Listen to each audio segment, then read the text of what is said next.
Hey everyone, Adam Holtz here, your host of the Plugged In Show, Aftercast, and I am joined by my compatriot Paul Acey today. Compatriot. Whatever that even means. Yeah, I feel like we should be in an action movie. I don't think Boy, that would be great. Wouldn't that be cool? No one would watch it. No one. So each week after we get done recording the Plugged In Show, we just want to take a few minutes to go live here on YouTube and invite you to participate in our ongoing conversation about pop culture and technology and how it influences your family. So if you have comments at any point, feel free to chime in, and our producer Luke will toss those our way. So Luke, say hey. Hello. All right, Luke's with us here today behind the camera, so we are thankful for him. And we just want to talk about where we have been and where we're going. We want to encourage you also, if you haven't done so already, hit the like button, hit the subscribe button, and leave a comment down below, not only for the live stream, but, for the perpetuity of YouTube, so that, we just keep the conversation going. Exactly. And conversation is what we're all about. Last week in our conversation, we talked about if I could do it all over again, some of the mistakes that we feel like looking back we made as parents with regard to the issue of entertainment and technology, and what would we do different. And we also talked about a little Christian movie called On a Wing and a Prayer, which Dennis Quaid, right? Dennis Quaid. He's sort of the Christian go-to big name actor. Him and the Hercules guy. Yeah. Dennis Sorbo. Kevin Sorbo, thank you. Sorry, I'm glad it was Kevin, there for sorry. Kevin, you're awesome. I just couldn't think of your name. Come, be interviewed by us. So we spent some time talking through, how do we make sense of all this stuff, and looking back, what are some of the things we would have done differently? And I think that we talked about just the importance of relationship, and we want to get things right, but we're going to make mistakes. Mm-hmm. And certainly we want to learn from our mistakes, but yeah, sometimes we do make them, and that's okay. It's okay. It's always tricky being a parent, because I think every day, honestly, that we are parents, we go to bed thinking, oh man, there are some things that I could have done a little bit differently. Yep.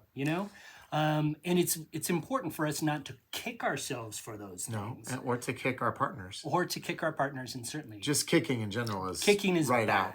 Kicking is just bad. But to learn from those mistakes, as you say, I think is important. And hopefully you can learn from all of our mistakes, All right, we have a comment from Ashley.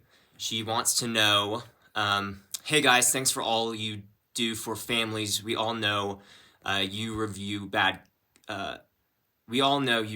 content so that we can avoid it. Yep. How do you keep that junk out of your hearts and your heads? Oh man, that's a great question, Ashley. That's a great question, Do you want to do the Ashley. speed round on this? Let's do it. So, first of all, what we do is we pray before we go in. We do some research. We know kind of what content we might encounter, and we do a lot of praying. When we go into the movies, we take a little piece of paper. We take a pencil or a pen. I have a cool little light-up pen. And Paul thinks it's a lightsaber, but actually it's just a pen. It's really with a awesome. light. But so essentially the actual process of note taking helps, I think, give us some distance. It makes it more clinical. The third and most important factor, I think, is the talks that we have afterwards. We always decompress. We talk about the movies that we have seen, what we saw, the good stuff, the bad stuff, everything in between. And I think that processing really helps us sort of clear that stuff out of our brain sockets. Yeah. Right. And I can remember bad things I've seen, but I feel like there is also a sense that God has called us to this work. And I don't want to over spiritualize, but I think that we take that spiritual responsibility seriously. Mm-hmm. And that we have a sense that God has called us to something. We're sort of like, all right, work with me. We're sort of like Christian trash collectors, right? We're sifters. We have to kind of sort through it, but we have a sense that we're called to do that so that you don't have to. And we can give you the information you need to make a good decision for your family. And that's the kind of thing that we talk about each week on the Plugged In Show. And for our show this next week that will be airing on Thursday, I had a great conversation with Jeff Johnston, who is one of our specialists here at Focus on the Family. We talked about LGBT issues and how do we think about all of these themes popping up in programming, not only for adults, but for kids. And then we also had a great conversation about this movie that, frankly, I didn't see coming, but I probably should have, the Super Mario Brothers movie. Man, oh man. Biggest movie of the year so far, because let's face it, Donkey Kong and Mario have been going at it since 1979, 1980. We got generations of people who love these characters. And so I would ask you guys, have you seen the Super Mario Brothers movie yet? Are you going to see it? Did you have fun watching it? And one of the things that we liked about it was that there wasn't a lot of content that we as a parent would say, well, it was great except for this, and this. Other than Bowser the bad guy torching a couple guys. You never want to do that in real life. No, you don't want to do it in real life. But it's pretty cartoony. And I think that pretty great movie without too many big problems for families to have to navigate. The Super Mario Brothers, it's an interesting phenomenon because I think you and I both grew up with those characters in a way, right? And Mario's my uncle. No, he's not. I see the I'm resemblance, German, actually. not I see the Italian. resemblance. Hey, yeah. we do have another question from Ashley asking, is the new Mario movie better than the Bob Hoskins live-action version?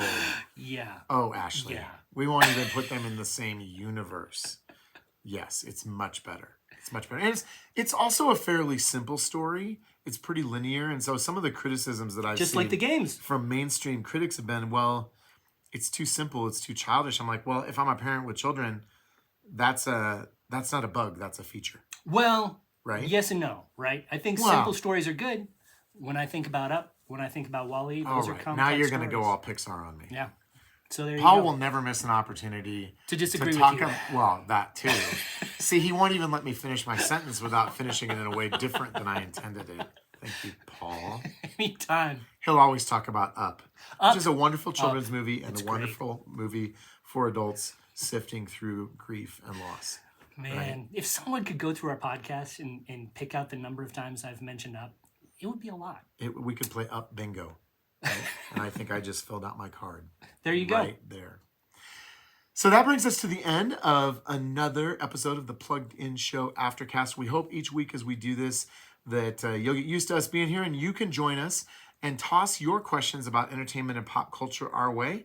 And we will answer them on the spot with no scripting and no preparation, which I'm pretty sure is part of the fun here, right? Oh, yeah. At least theoretically. Absolutely. Plus we Paul talk. interrupting me. Oh, I interrupted you. Generally speaking, I'm the one who interrupts Paul. It's true. Not the other way around. It's true.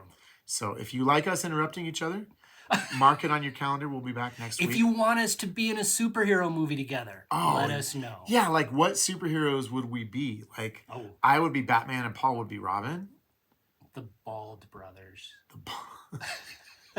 Where baldness is a superpower you never saw coming. Glint. See, Laura did say that Paul's superpower would be knocking people unconscious with how bad his puns are. Yeah. Laura, I don't know how to take that. It feels mean but true.